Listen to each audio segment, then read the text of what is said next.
So it's so this is the show and tell for Sprint Zero. So this is after the kickoff. It's when we've just been sort of mobilising really and getting all the information together that we need for the project. The project's led by Camden, Middlesborough partners on it. There may be some other partners coming on board, and also we'll hope to have a delivery partner soon. So just as an overview of the project, so it was awarded funding from the COVID-19 challenge by the local digital fund, and there are two key project outputs. The first is a digital place-based engagement playbook. This builds on the work that the council has been doing in terms of trying to, since COVID, trying to transfer a lot of their engagement methodologies around place and planning into the digital platforms because of obviously the need to after lockdown, the need to try and socially distance and not be able to carry out anything in person.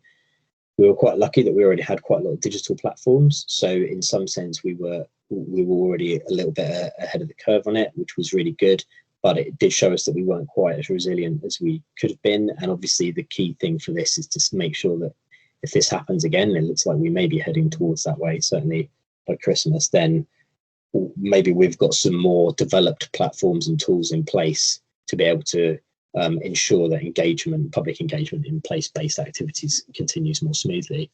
And one of the other key outputs of this, and quite an important one really, is a digital planning notice. And this is the idea that when you look at all of our platforms that and tools that we use to engage, the one which really sort of got left behind on it, we have e-alerts to cover it in terms of notifying people, but planning notices were a problem, and we got people ringing up saying, well, you know, I haven't seen any planning notices because I haven't been outside, and how am I supposed to look at this? And this sort of raises a couple of other things. There are historically issues around planning notices, about how accessible they are, whether or not they actually give you meaningful information, and also that they're very siloed. They just ask you about one individual scheme. And obviously with this playbook idea that we want to go into a place-based approach, there's an opportunity there for the planning notice to also just be more of a doorway into a wider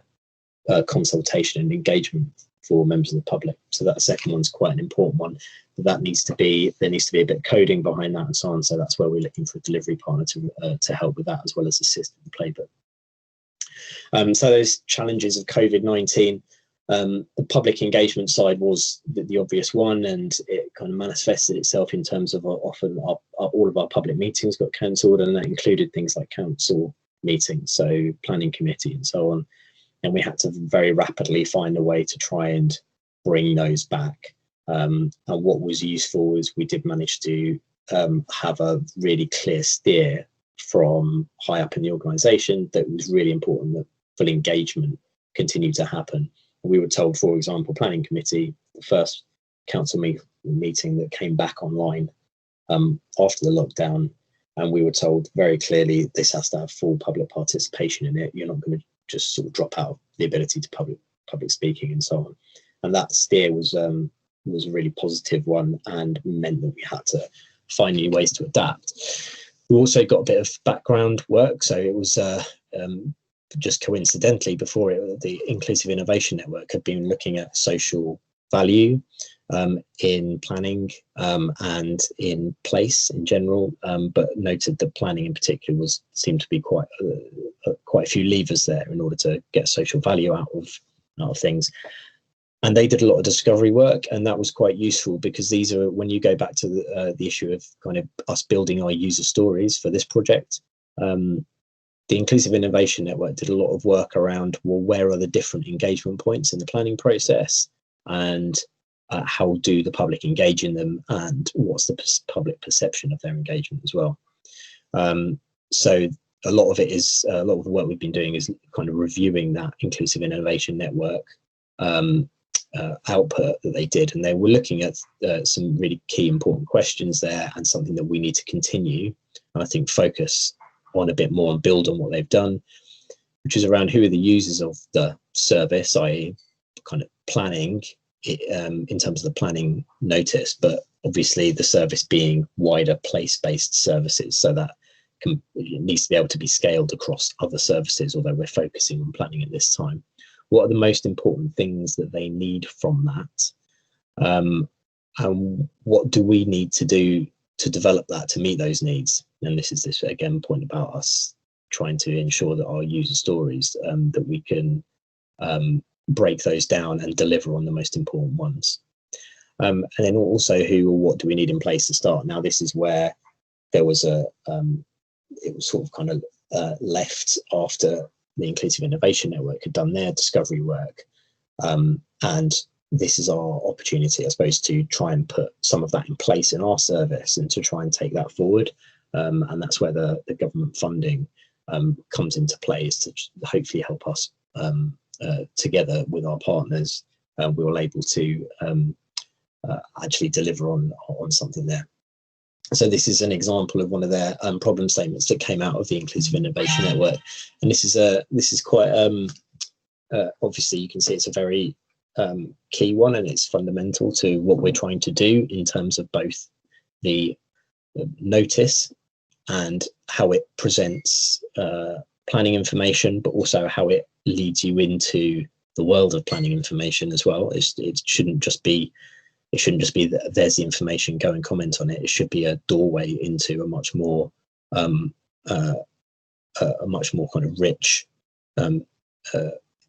information environment for people to be able to look at the issues that they care about.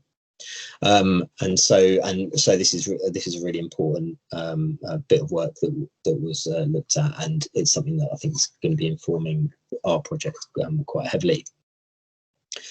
So in terms of then what we've been doing to look forward to that, people on the team will know that we've started to look at current tools and platforms for engagement, and we're focusing on planning, and we're focusing on so far we're focused on the Camden tools. So the next stage will be really to continue to expand on that, investigate that more, and go out to our partners, and then potentially wider to look at what those current platforms are. We focused on digital tools and platforms rather than non-digital, precisely because this was more of a reaction to the COVID and making us more resilient to the pandemic. And then we've included the stuff that we've actually developed since COVID in response to COVID, because that's important to demonstrate. If you think about kind of our committees and the way they've run our development management forums, all of those engagement processes have all been developed using tools and platforms since and in response to the pandemic. And then we've also started to look at emerging future tools, and there's obviously a lot more potential there to try and see where it can go. And then we've also been identifying strengths and weakness, and this point's really, really important, and it's something we need to continue to look at, because I think there are lots of holes in what we are able to do with the current tools and current platforms. And so by highlighting those gaps, we give opportunities for us to develop, but also for the market to try and develop solutions which better meets the needs of those users and the user stories.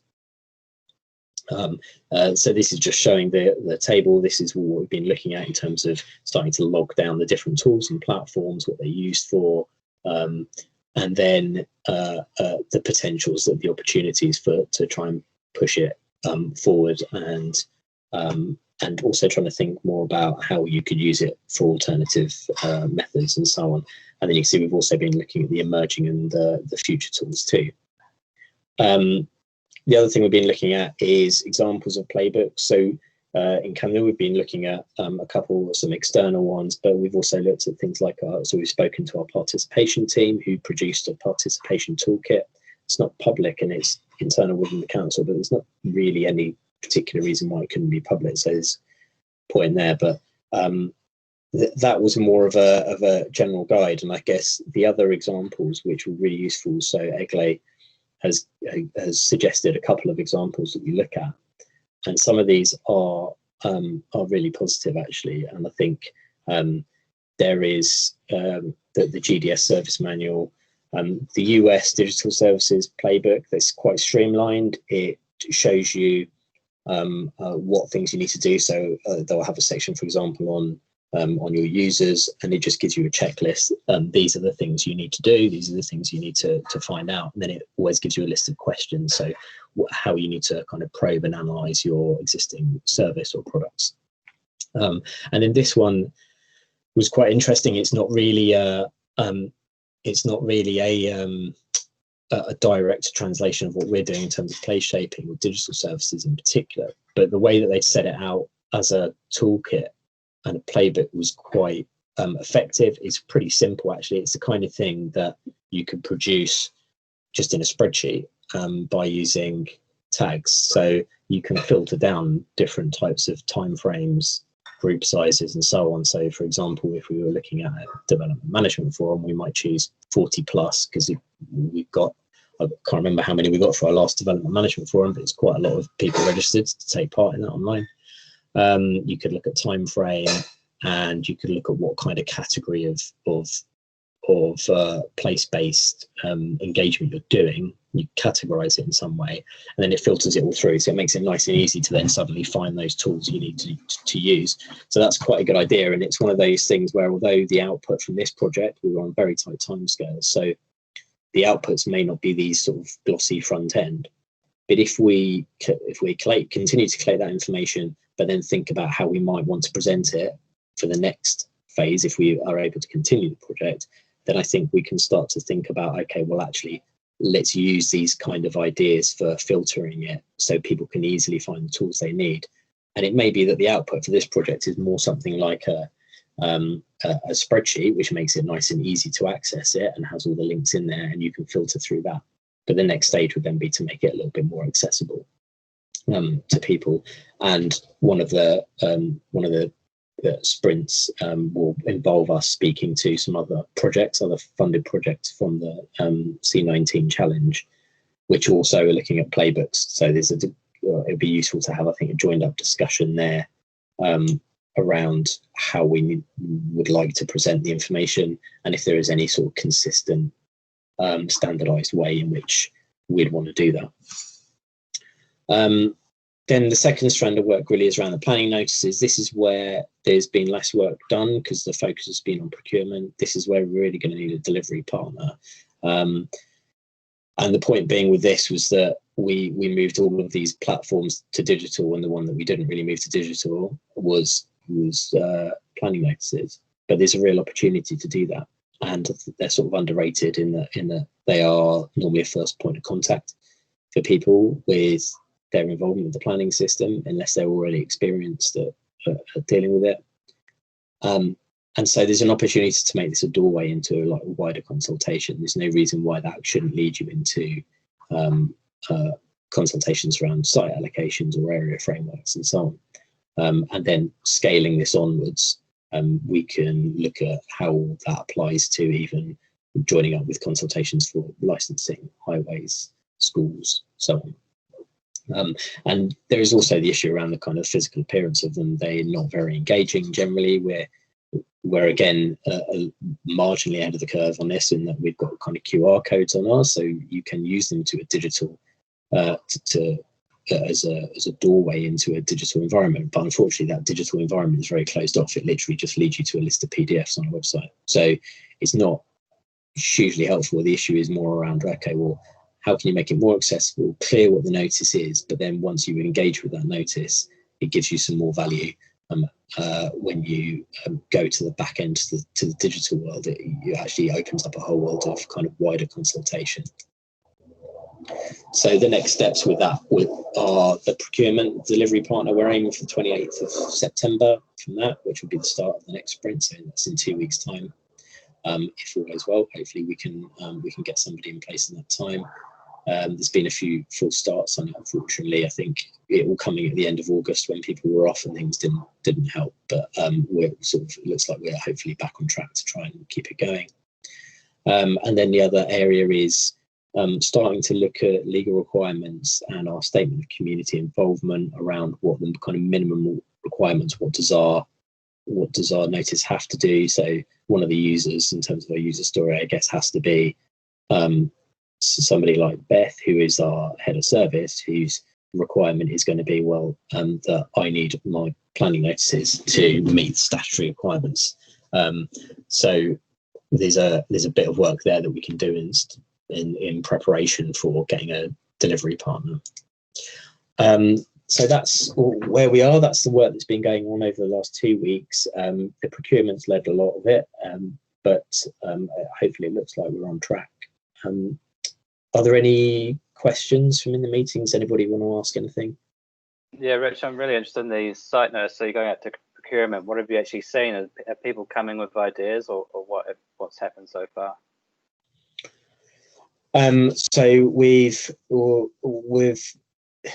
went out to procure. So we published the procurement requirements last week. We've had one response so far, but we've not had anything in. Now, what we've asked for as part of the response is a project plan, an idea. But what we also don't want to do is obviously prejudge an output from it, because it comes back to this point around being user-centered design. What we need to do is user testing. So a key part of the procurement we've asked for is that whoever the delivery partner is, they're able to use user testing, and it's really important. Having worked on other digital projects, including the reducing invalid planning applications one, the Lambeth one, and then being involved in the Southwark one as well, at sort of arm's length, which is the back office planning system one. Those the having a dedicated professional user researcher is really, really key, and it allows you to test prototypes, so that we would want to understand, do a bit of analysis, understanding, well, how can we make these more accessible? What sort of information do we need to put on there? But what information would perhaps residents like to be on there? Is there any consistency in that? And then we need to sort of test those. So we've not asked, in part of the procurement, we've not asked them what the outputs would be, or what their planned outputs would be, because we would obviously want that to come through the actual process of user testing. So we want to put users at the center of it. So, but we have made clear that the putting users at the center of it, having a user researcher, and setting out a clear project plan of how they intend to do that, sort of an iterator design, that's being made clear in the procurement process. And we've invited people who we know who've worked on all these various projects before. So we're confident that everybody we've invited can provide us with the skill sets we need. Brilliant. Have we gone out to the community or local groups yet, or is that kind of like the next stage? And the other question is anyone doing it better than us out there? Are there any boroughs that have any innovative ideas or good electronic site notices, digital site notices? So I think, so in terms of the first one, yeah, so we will want to go out there and start speaking to people. That's a key part of the user research. Now, what we were quite lucky with is the Inclusive Innovation Network did quite a lot of that. They did a lot of workshops and discussions on it. That gives us a sort of a broad understanding of these participation points. But I guess where we need to focus it is on the notice in particular. They didn't drill down into that detail. So although their initial discussions and discovery work with residents and groups was really helpful to the playbook, I think there needs to be a lot more detail to be done in terms of, because also things like accessibility. So we want to speak to accessibility groups. We've got an officer in the council who I know Nora has spoken to before when looking at engagement with the CPG, draft CPG that's gone out, which is a supplementary planning document. And so we want to make sure that engagement sort of carries on. And then the other point, yeah, that's absolutely key. Now, I'm aware of lots that have QR codes and have public access facing planning registers, if you like, but from what I've seen, most of them are listed PDFs, and most of them are in the same document. Now, I know there are other councils which have ambitions similar to ours to try and make this like a lot more accessible. So part of our work will in the next sprint, or actually I think possibly in the next couple of sprints, is going to be ongoing discussion.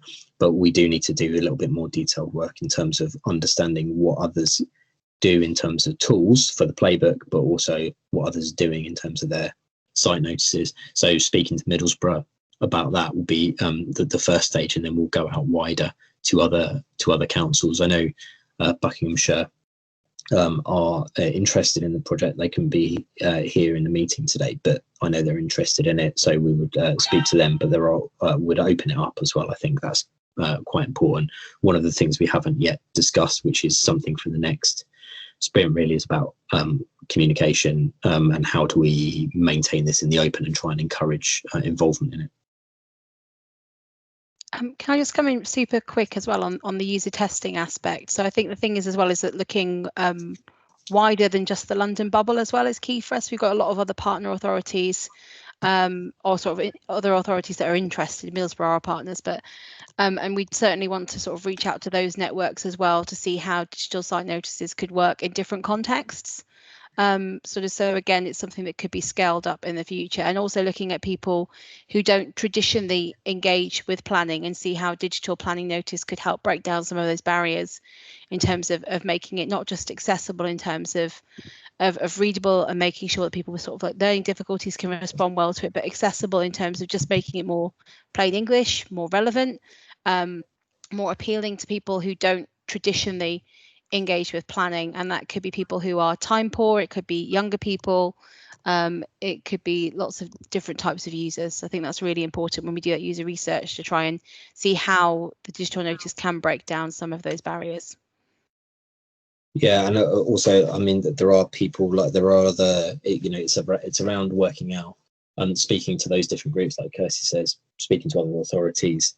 Like I said, we've got Bucks. I think South Cams had expressed an interest as well. And there's also work being done by, so I know ZCD Architects, for example, are currently looking at some work on why young people are not really engaged and feel disenfranchised from things like planning and regeneration. So, and they've kind of offered to share their work on that. So things like that, kind of joining up with other organisations, whether they're private sector, public sector, anyone who's got that information, to try and better understand kind of what we can do to reach all these different groups. Got any other questions? No? Cool. Okay. Great. Well, that's it for that. So you can end the recording now if you want, and then I'll trim it later and find a way to try and make it public.